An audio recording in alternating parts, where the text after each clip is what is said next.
Okay, welcome to our H1 notes. We are looking at the second half of H1.1, which is naming polygons by their number of sides and angles.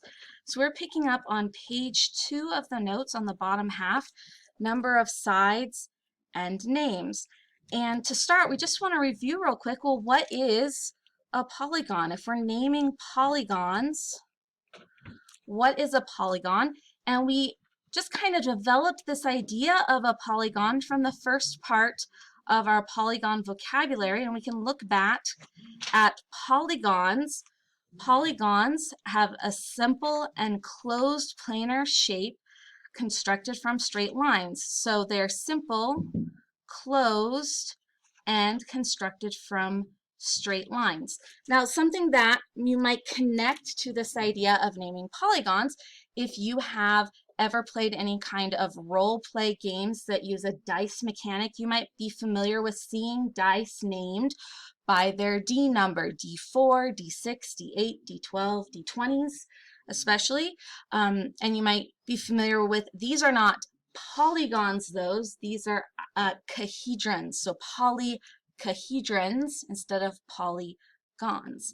But they are similarly named by their number of sides, except in a three-dimensional shape, these are actually called their faces. Instead of just a one-dimensional side, it's a two-dimensional face. So in, it's noisy next door, with polygons, these are named based on their number of sides.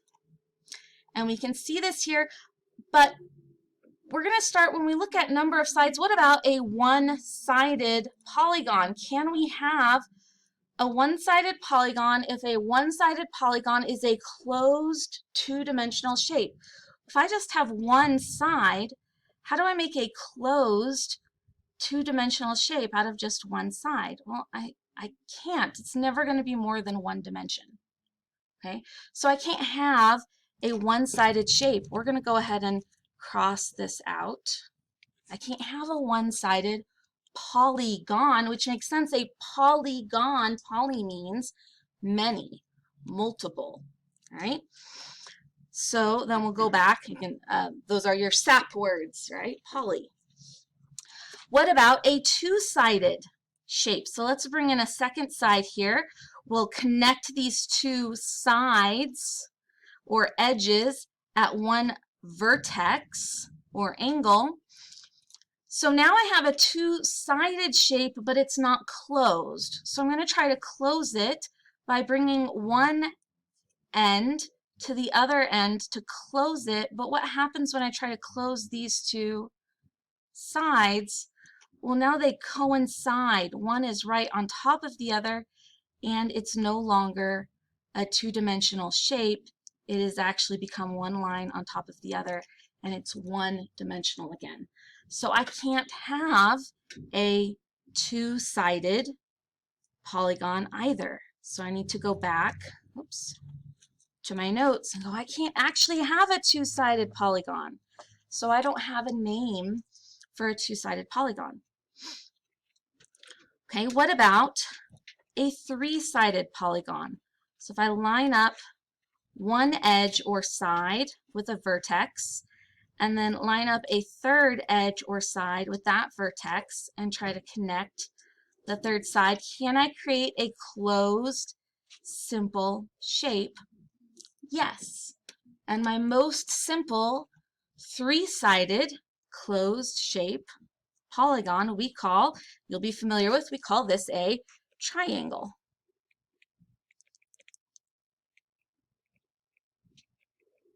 I'm going to set off the try there. We actually name our polygons with a combination of Greek and Latin roots. And some of our shapes have more than one side, more than one name.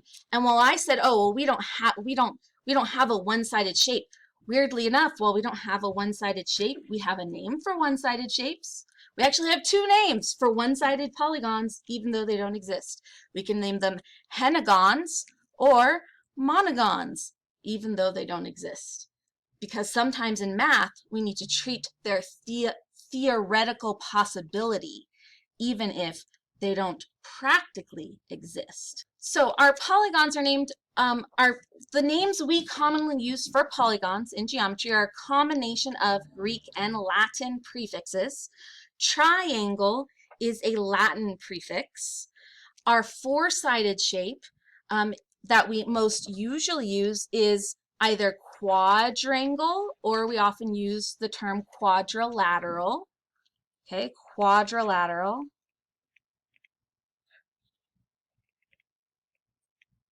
Quadrilateral. Let's see if I can remember to spell. Quadrilateral. Wow, I cannot spell today.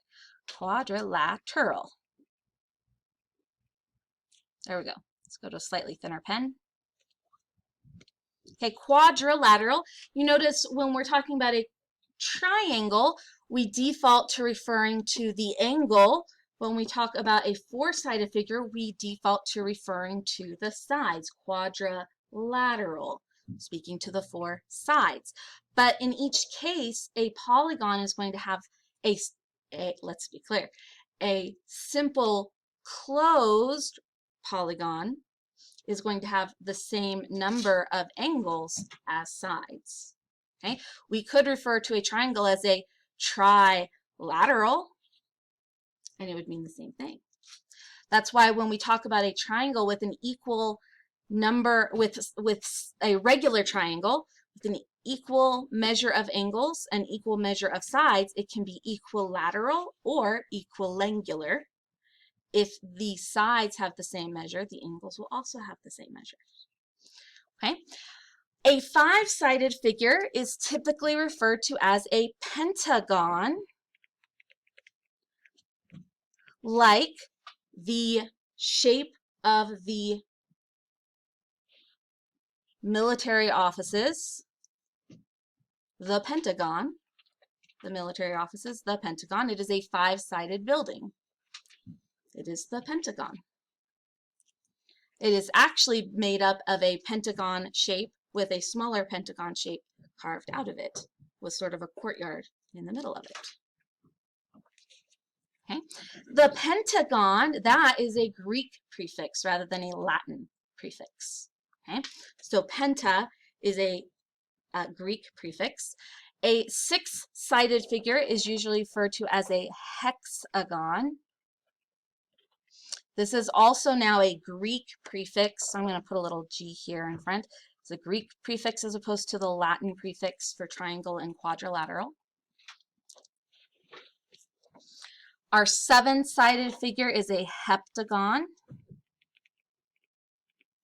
also a Greek prefix.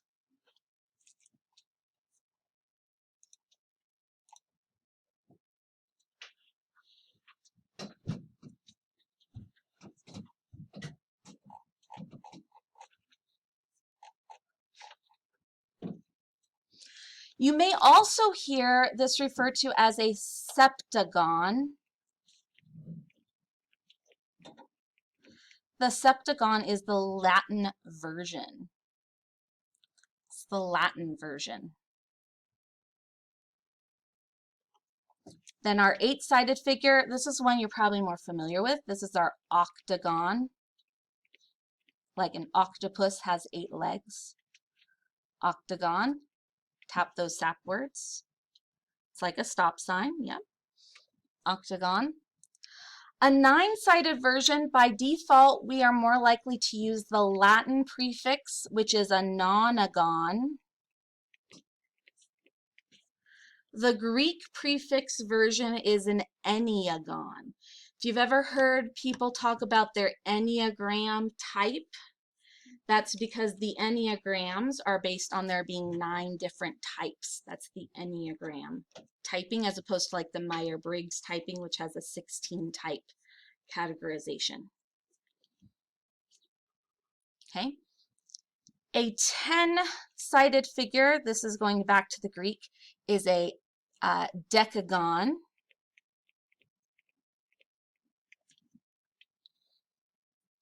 Eleven-sided figure, I more frequently hear, and you rarely hear 11-sided figure, but I more frequently hear the Latin, which is undecugon. decagon. Like we were decagon and then we got undecagon. We hit 10, then we got untenned. All right, undecagon. If you're interested, the Greek version is hen decagon. So it was like we were 10 and then we added a chicken. Okay, hen decagon. All right. Our 12-sided figure, going back to the Greek again, is dodecagon. For some reason, it makes me think of a dodo bird. Dodecagon. That's your D12. And then for most people, beyond that and in your geometry book, they will say anything larger than 12, they'll just call it an n-gon. In other words, if they want to say a 37-sided figure, they'll say a 37-gon. But there are names for sides beyond 12. A 13-sided figure, I'm just going to use the Greek because that's the most common, is a tridecagon. 14 is tetradecagon.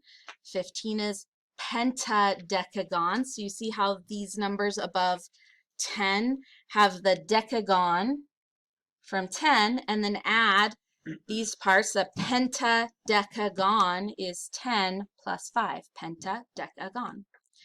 An octadecagon is an octagon and a decagon, 8 plus 10, 18 sides. Octadecagon is an 18-sided figure.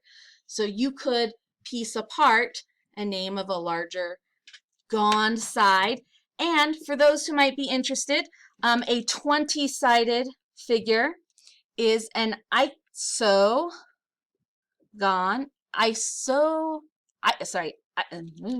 Cannot say it right. Icosagon.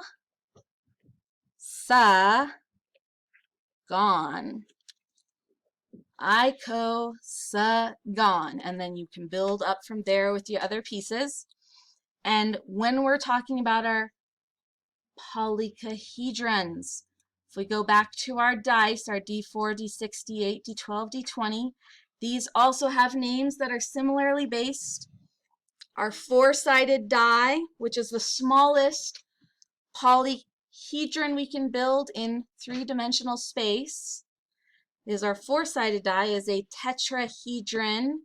Our 6-sided die is called a cube or a hexahedron? I forgot.